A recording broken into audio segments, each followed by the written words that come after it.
Hiya, welcome back. Today, got something really sick. That's part of it. Fuck it, let's just open it. There we go, some big horns. So I'll just pull these out while you have a quick look at the technical specifications of these horns.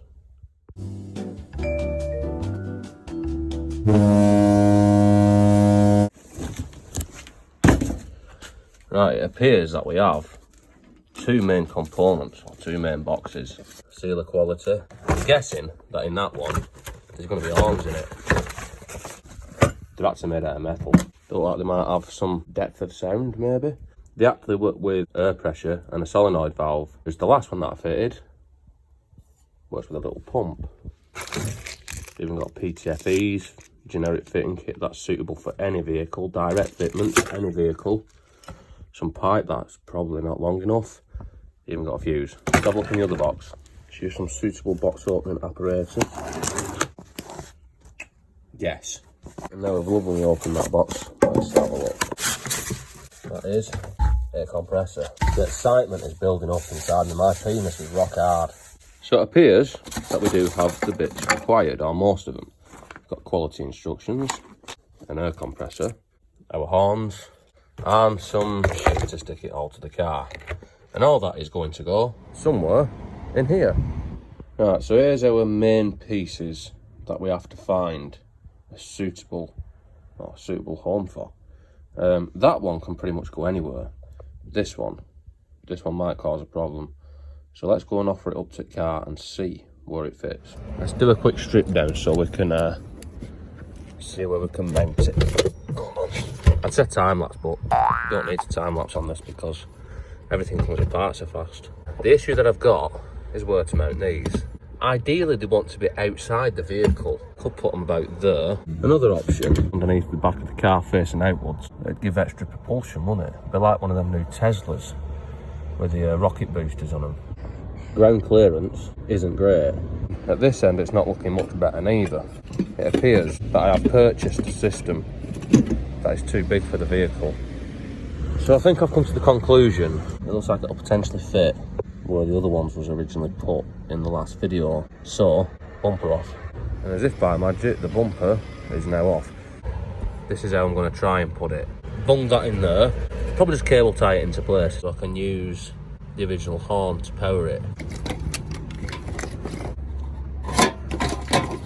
Yes. Isn't very long.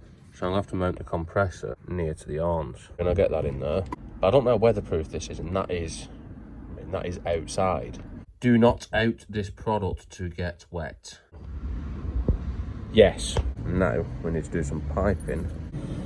Right, so this is the piping bit. This is going to screw into our tank or into our horns, whichever end we put it on. I'm going to put some PTFE on it, which came with the kit prepared. It comes with everything that you need. And when you're fitting PTFE, if you look at it as though you're screwing it onto it.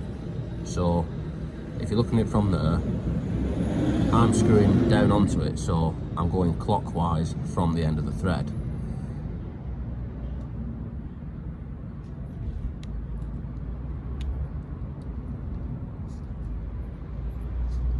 Like this.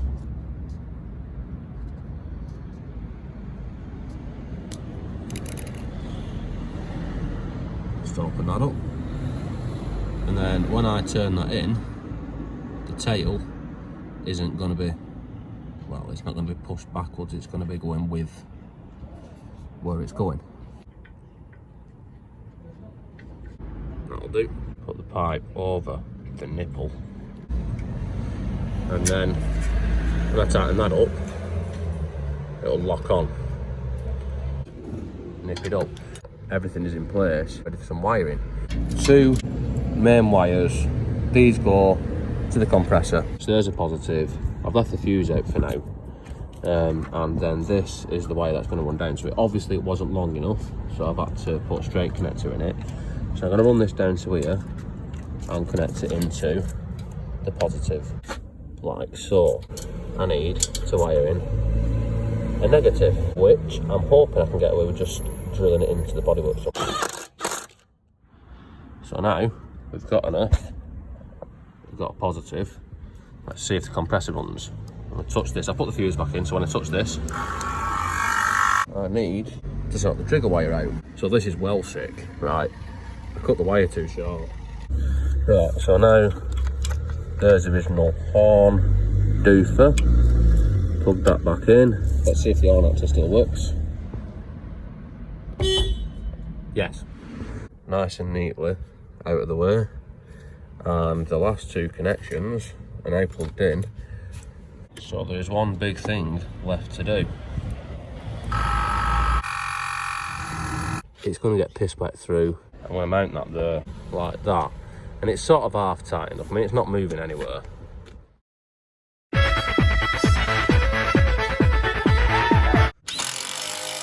Neatly wired in an ignition controlled switch to this relay. Ignition on, moment of truth. Yes. Turn it off, turn it on. So let's go and try it. Which means finding a suitable applicant to test it on. Oh, the light started working on the switch again.